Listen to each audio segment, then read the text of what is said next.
sepetutukan.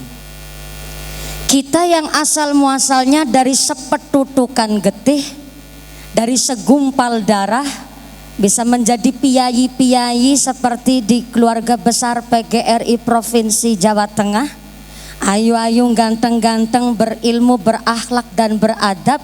Ternyata dari ayatnya saja untuk dianjurkan kita supaya membaca. Maka apa yang kita baca, ternyata ayatnya Gusti Allah ada yang tersurat dan ada yang tersirat. Yang tersurat yaitu dari 114 surat di dalam mushaf Al-Quran.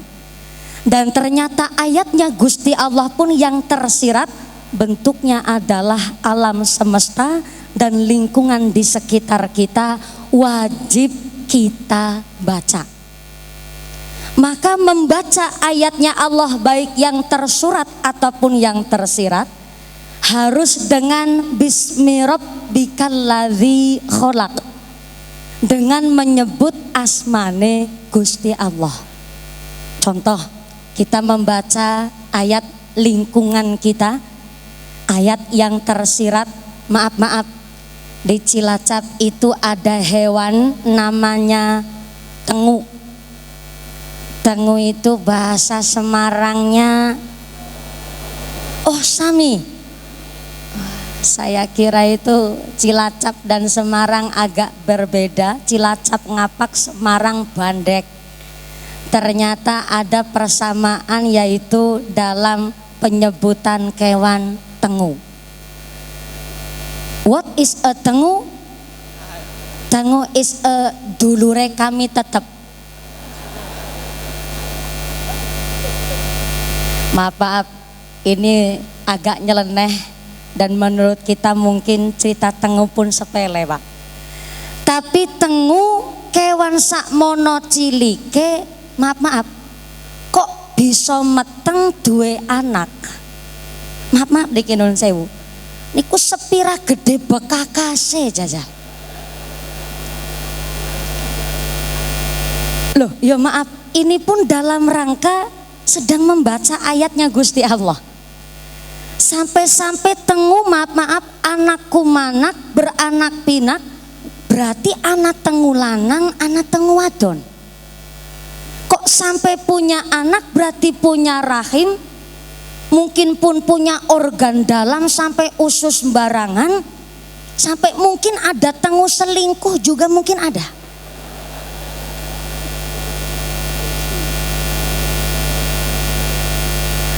Maka guyonannya Sayyidina Ali karamallahu wajhah dengan ngobrol-ngobrol bersama sahabatnya ketika kelak Sayyidina Ali karamallahu wajhah kok meninggal dunia wafat. Dan kemudian ada malaikat yang pamer. Saking pamernya malaikat bilang begini sama Sayyidina Ali. Sayyidina Ali, di langit itu ada yang namanya Zabarjad. Tempatnya batu-batu mulia, giok, virus dan lain sebagainya. Dan ternyata di Zabarjad ini adalah suatu tempat yang indahnya luar biasa.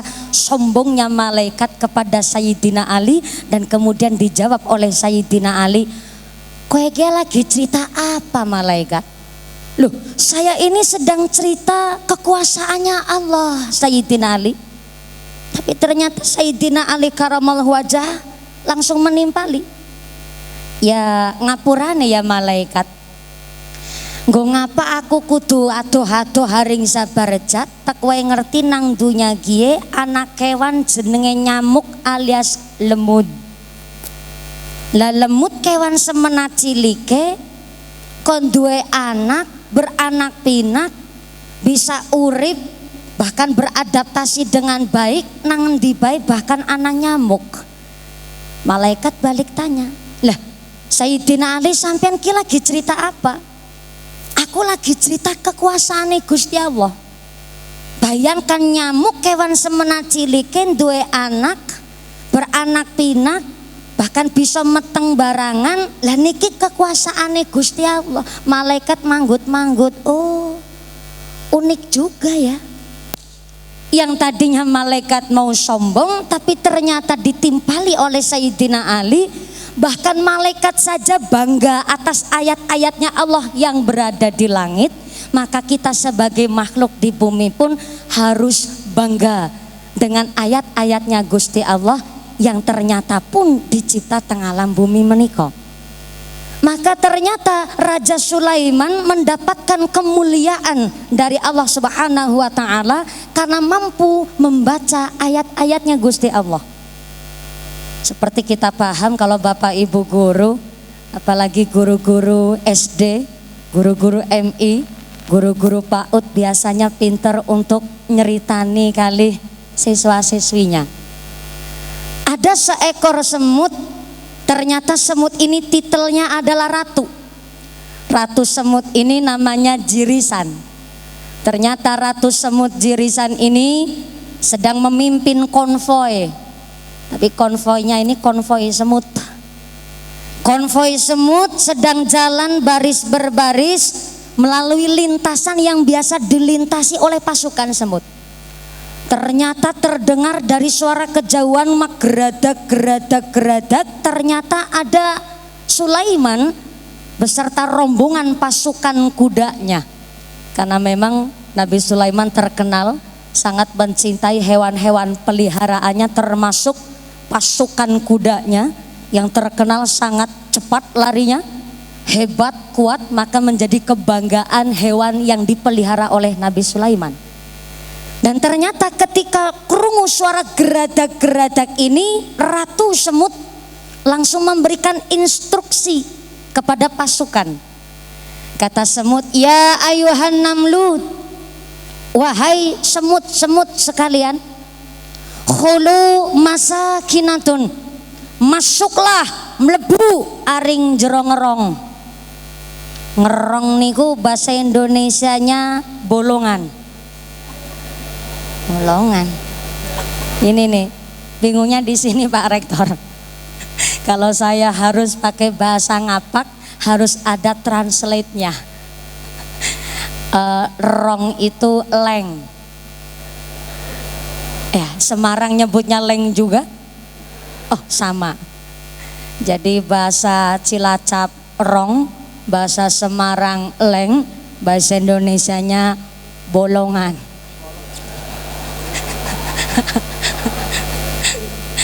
Kalau gua biasanya besar. Tapi kalau ini kan guanya semut, jadi mungkin tepatnya bolongan. Khulu masakinatun, masuklah ke dalam bolongan. Ya semut bingung bolongan sebelah mana. Maksudnya masuk ke dalam lubang kita, gua kita, karena ternyata Sulaiman akan lewat. Kalau kita nggak cepat-cepat masuk ke dalam lubang, maka kita mau jadi rempeyek. Kita keinjek-injek sama pasukan Sulaiman karena Sulaiman ini bawa pasukan kudanya. Dan ternyata seketika Ratu Semut bilang dan memberikan instruksi demikian. Dari kejauhan Nabi Sulaiman karena diberikan karunia oleh Allah mampu berkomunikasi dengan hewan, Nabi Sulaiman tersenyum tapi agak tersinggung. Tersenyum karena geget kemekelen.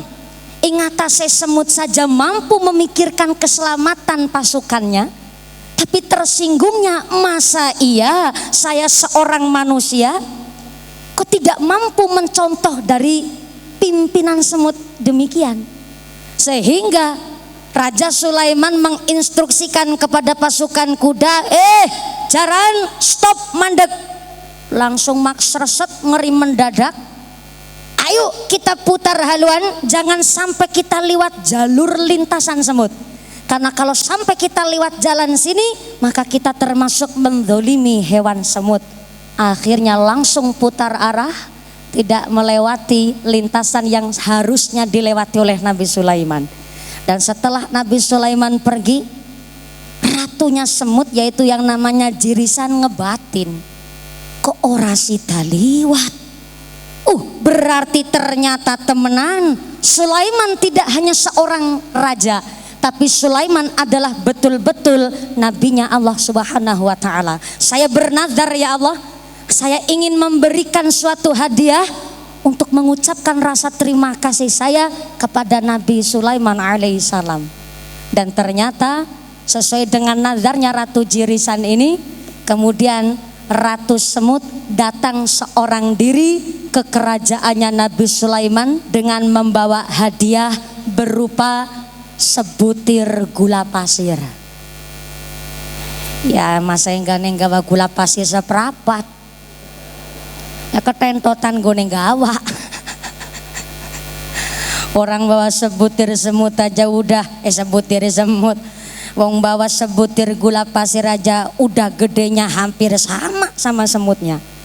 Tapi ternyata Ratu Semut datang pun dengan agak khawatir. Deg-degan pating keranyas pating kerembut.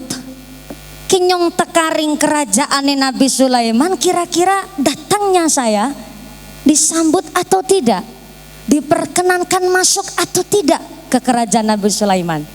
Ternyata atas dasar nekat dan karena bernazar ingin memberikan hadiah kepada Nabi Sulaiman, ternyata dibukalah pintu kerajaan Nabi Sulaiman dan disambut langsung oleh Nabi Sulaiman. Dan Nabi Sulaiman mengatakan, marhaban ya kawanku, marhaban ya batirku, marhaban ya kancaku.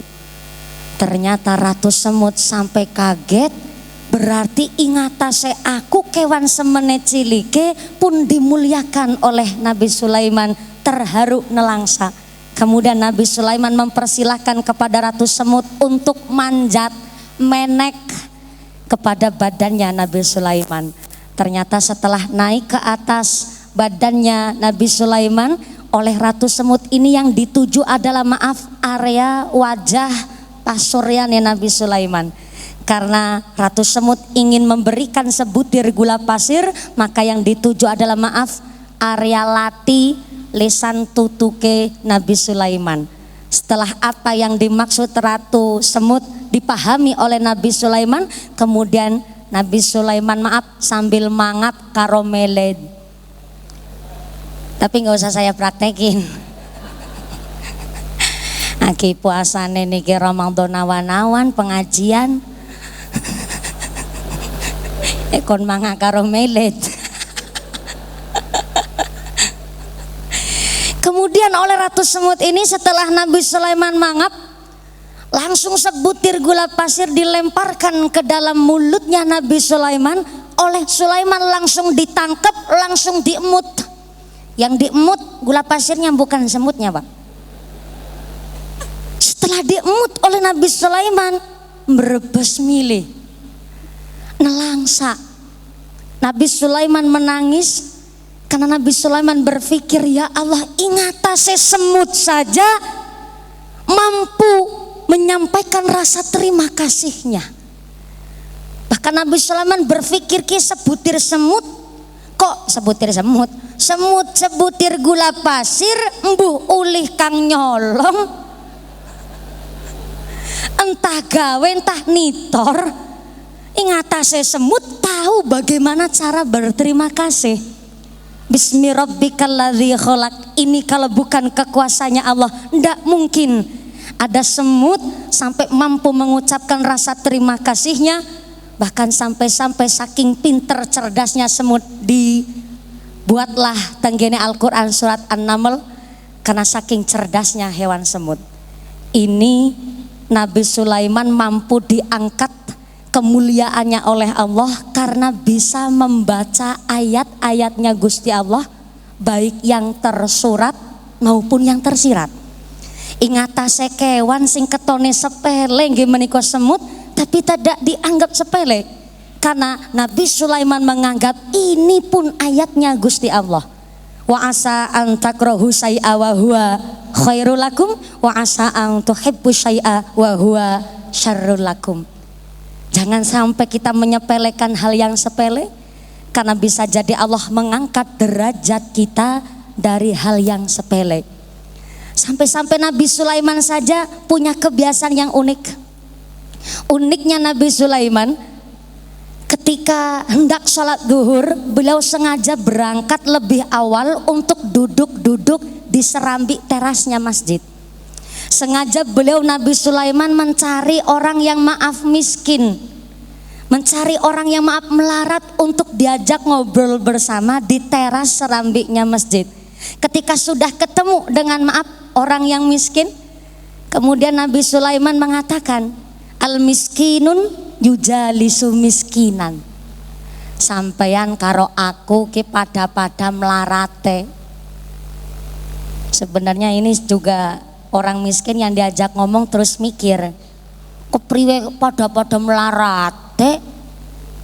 Wong jenengan Sulaiman ki seorang raja, nganti gedogan jaran kandang kuda saja terbuat dari emas. Keramik teras kerajaannya Nabi Sulaiman saja dari emas. Sampai-sampai tong sampahnya Nabi Sulaiman saja terbuat dari emas. Diceritakan ketika Ratu Bilqis datang ke kerajaannya Nabi Sulaiman hendak pamer